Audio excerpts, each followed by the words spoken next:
Hello everyone. Are you a Nigerian? I'd like you to come closer because I want to give us the food for thought.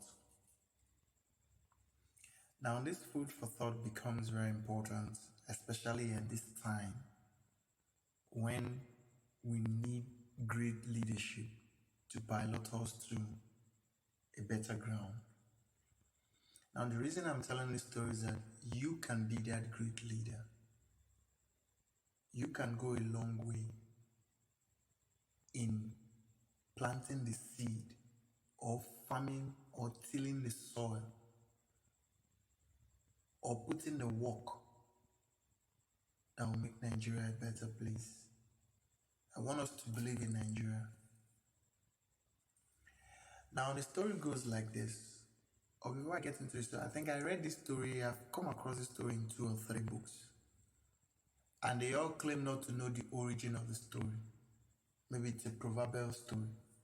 But the first book I read this was in M. Scott Peck's The Road Less Traveled, in the book The Road Less Traveled, written by M. Scott Peck. No, sorry, I think it's different drum. No, People of the Lie, yes, People of the Lie. The title of the book is People of the Lie by M. Scott Peck. Now, he talks about a story. In this story, there was a monastery that was vibrant, active, and very successful.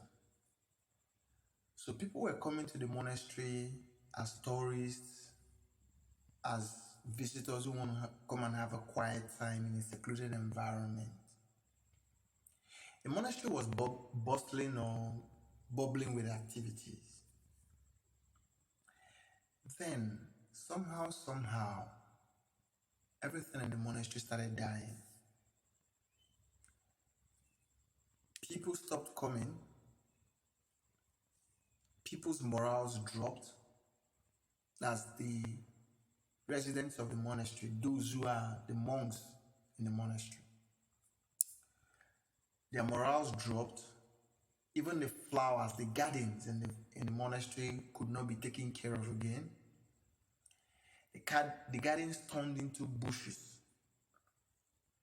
Sometimes they didn't even have food to eat because sometimes there is nobody to go fetch firewood or nobody to go to the farm.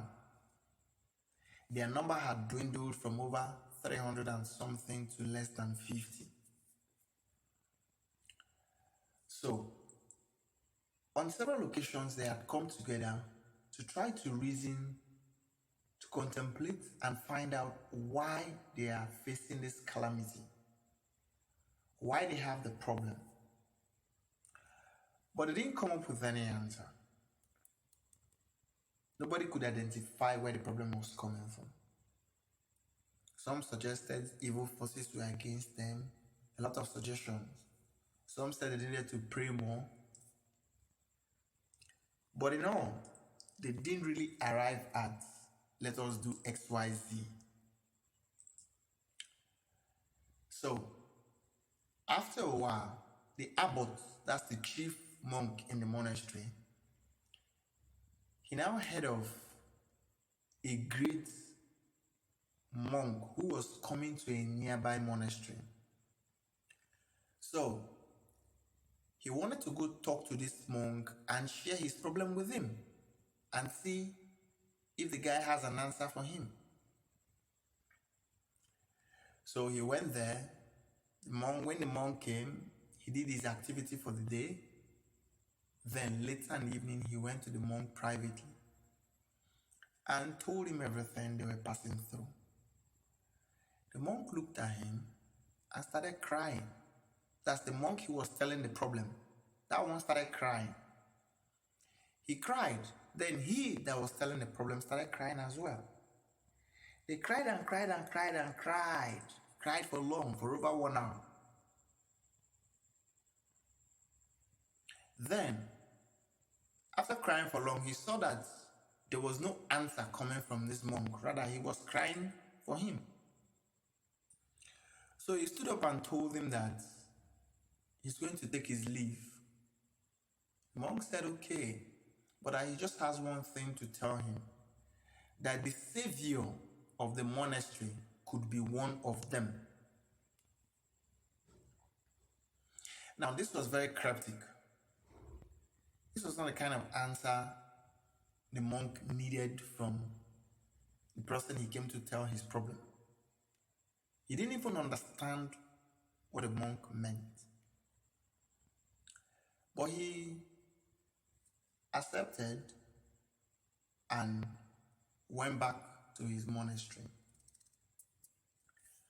So when he got to his monastery, he was welcomed in a grand style because everybody was expecting a deeply spiritual answer that was going to solve all their problems. So when they all gathered together, the monk now told them what happened. That after he told the other monk his problem, that one started crying, and he started crying as well. He cried and cried and cried. Then, when he was about to leave, the monk now told him that the savior could be one of them. Now, this was cryptic to all of them as well. They didn't understand, how could the savior be one of them? What does it mean by the savior being one of them? Or was he trying to insinuate that they were not doing their jobs properly? But everybody kept quiet because this was a senior abbot. So they decided to play along.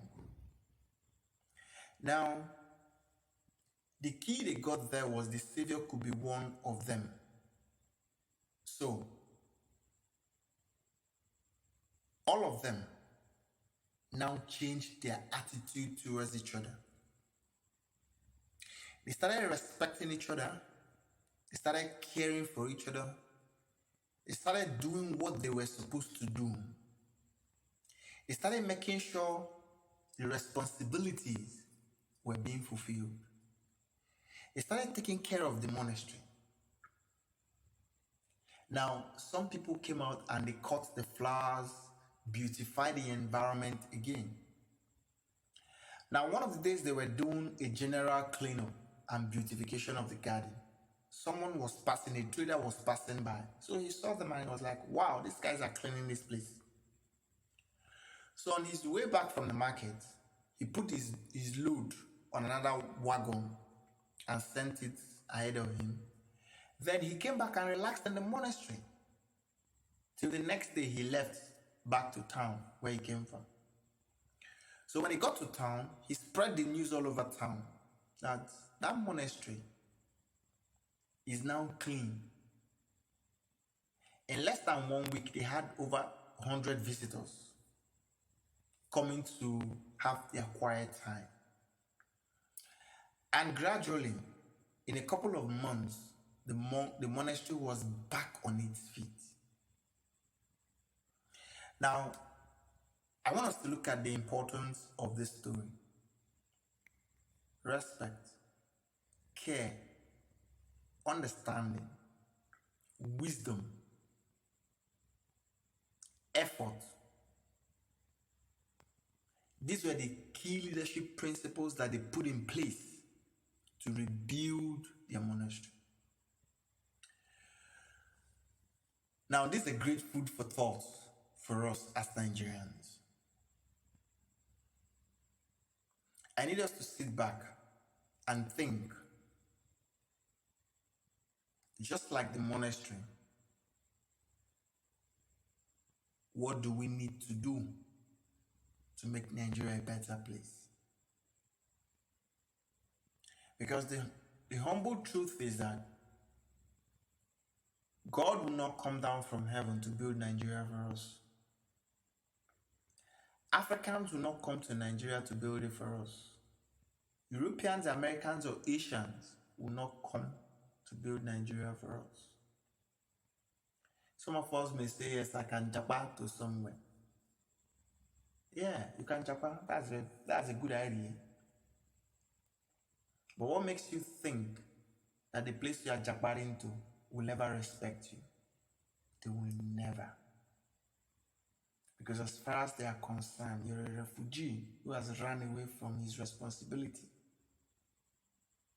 Arise, O compatriots, Nigeria's call, obey.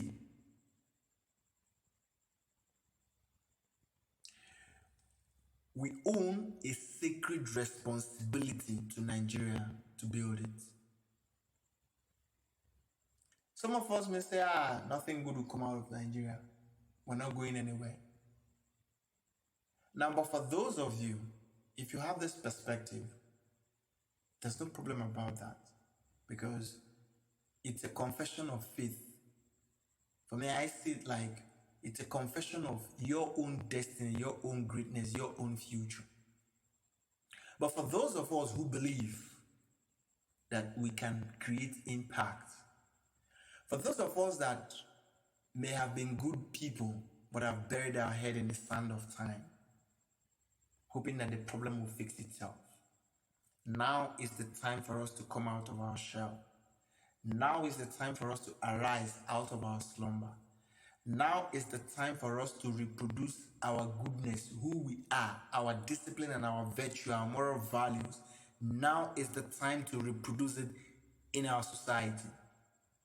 Now is the time to do what we're supposed to do. Now is the time for us to really exemplify who we are. Because it is in the field of life, it is in the practical application of life that life has its meaning. It's in the practical application of life that will solve life's problem. Buju Banton said something in one of his tracks. He said, from the minute of birth you enter this earth, obstacles get your way to overcome first. Throughout every day they seem to get worse. Oh my God, cast away this curse. Every man here trying to make every end meet. Now, from the minute of birth, you enter this earth. Obstacles come your way to overcome first. Now, let's look at the child that is being born, an innocent child that knows nothing. But he is initiated into this earth with pains. In fact, if a child doesn't cry, one of the nurses taking the delivery will pinch the child, inflict pain for the child to cry. Because it is assumed that when a child cries, then he's human or then he doesn't have any problem. But experience has also shown that there are children that are okay in all wise who don't cry at birth. So my question here, or my point of reference here, is that if a child that is innocent of any sin, he has not committed a crime, both in the constitution and in the religious constitution, he has not committed a crime, but he cries out to the world,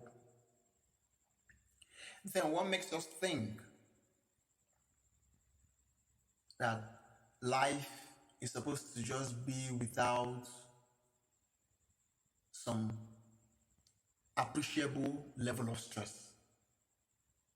Now, the thing about life is that, like I always say, life is a bed of roses, but not without thorns.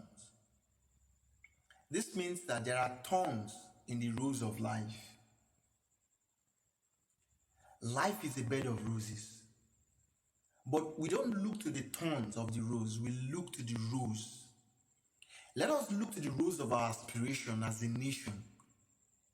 Let us look to the rose of our greatness, because the greatness of Nigeria is a reflection of the greatness of the individuals in Nigeria. If Nigeria fails tomorrow, it's as a result of the failure of those in Nigeria. Now, those of us that are good men who have buried our head in the sand, and those of us that are jakparing, are doing a disservice to the nation, yes. Because if you are so intelligent, noble, or have integrity to understand that the society is not the way it should be, then you own a responsibility to put in an effort to build that place. Because a lot of Nigerians are out there, life is not easy for them. They don't like where they are. Life is challenging over there.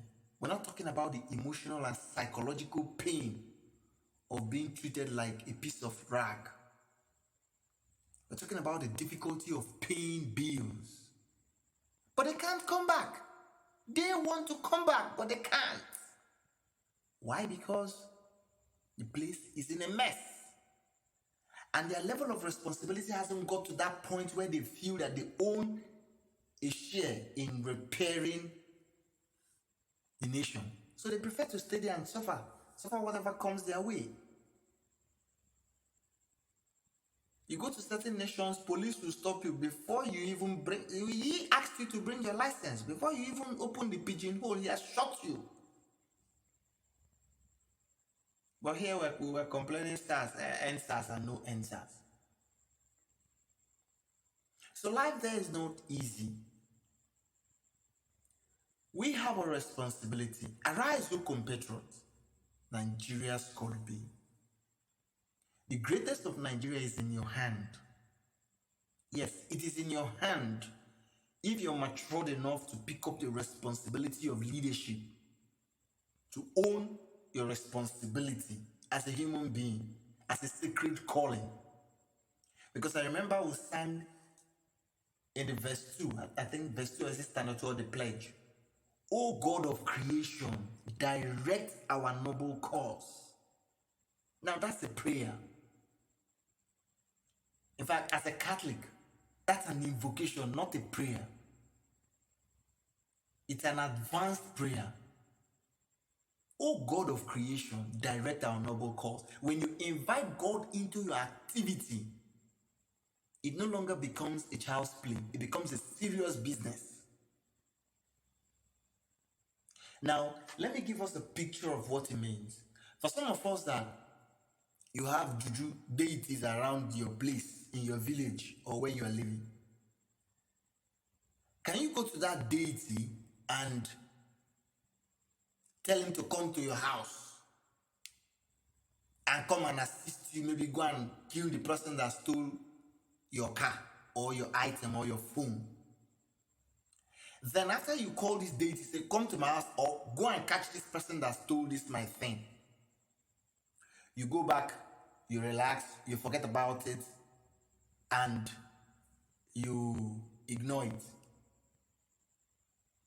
Now, from what we have seen about such kind of deities, juju, sometimes even if you are innocent and the other person is guilty, you do juju for somebody, the juju will go kill everybody for that person's family. As they finish that family, it comes back to you. So, if a common deity, man-made deity, can be this rugged, what are we talking about? Why do you think you can invite God into your activity and you mess around with it or you play around with it? Now, the truth is we own a responsibility. We have a responsibility to Nigeria. And the earlier we accept this responsibility to work on it and start building our nation, the better for us. Time waits for no man. Other African nations have gone ahead of Nigeria. We're just answering giants. Giant of what? I don't know. Maybe giant of population, which is not tied to discipline. Because in most societies, you see a girl 14 years, she has 2 children. You go to the villages, the mothers will say, please don't go and do house girl. Come and be born in Peking for me here. So you see a girl of 17, she has 4 children. There's no husband. She's living with a guy. Maybe after a while, the guy kicks her out, brings in another one. Then she goes back home and becomes a burden to her parents, to everybody around her. At that time, she starts begging left, right, and center. When she begs you today, begs you tomorrow, if you see her the 3rd day, you hide because you don't want her to beg you. She'll say that man is an occult man. He's a bad man. They don't tell her meaning they give people money. So now I'm making it, they give me money. But she fails to realize that she has put herself in a mess. So, we have a responsibility to Nigeria. and let us collectively take this responsibility. Take the bull by the horn. Leadership is rising to the situation or to the circumstance. Let us rise out of our slumber and make Nigeria a greater nation. I believe in Nigeria, irrespective of our past, irrespective of the challenges we're going through. I believe in Nigeria. I believe in Nigeria because other nations have gone through worse things than we're going through. But they were able to survive it because they had a mental attitude of rebuilding their nation. Look at Rwanda. Rwanda went through civil war. We had our own civil war. But today, you can't compare Nigeria and Rwanda. Look at a lot of even poor African countries. People live relatively better than we do. Even with their poverty, they are more satisfied. But here, even with all the wealth, look at poor African countries have uninterrupted power for months, for years. But here, call one city, one local government that has celebrated 10 years of uninterrupted power in Nigeria. Call it. You can leave it in the comments.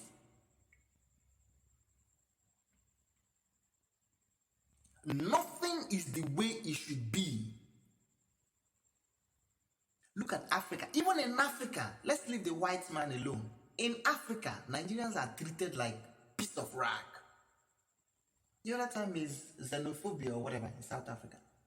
Everywhere you go, people commit things. Nigerians, it's put on Nigerians their head. Even other African country nationals, they commit something and they say they're Nigerians. And everybody accepts it. Because already you're the black sheep. It's like when you're the black sheep in the family. Some other person will commit a crime and nobody will even think it's you. You'll just accuse the black sheep. And he cannot say anything. Because it is his office that is responsible for such nefarious acts. So even in Africa, a lot of people do a lot of BS. And they say it's Nigeria. And everybody agrees. Nigeria. The other time, the Egyptian authority had to send back Nigerians into a war-torn country. I can't imagine that level of, I don't know if it's wickedness or satanic act. But when you look at it from another perspective, these guys obey order. They like order, they like discipline. That's how they build their nation. And nobody likes indiscipline. So we have a responsibility to our nation because even in Africa, we're not treated right. I don't blame anybody who treats us like a piece of rag. Because if we are taking the bull by the horn to build our nation, to sit down here and build our nation will not be what it is. If all the people that are Jakbari come together and say this will stop or this will start, it will start or it will stop. Because one of the reasons why a lot of bullshit we're seeing in Nigeria takes place is because we tolerate it.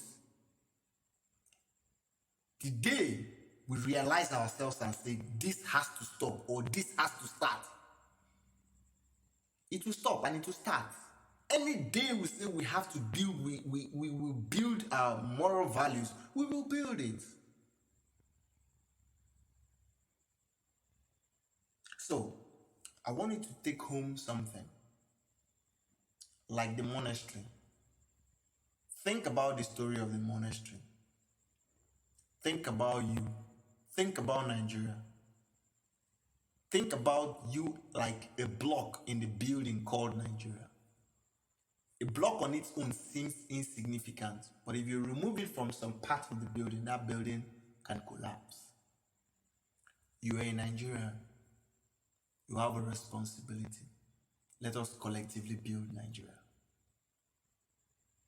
I believe in us. Let us try. We can if we try. If you have questions, comment, contribution, or you have contradictory opinion, you can leave it on the comment section. It's a conversation. Let us learn from each other. Cheers. Hello everyone. Are you a Nigerian? I'd like you to come closer because I want to give us the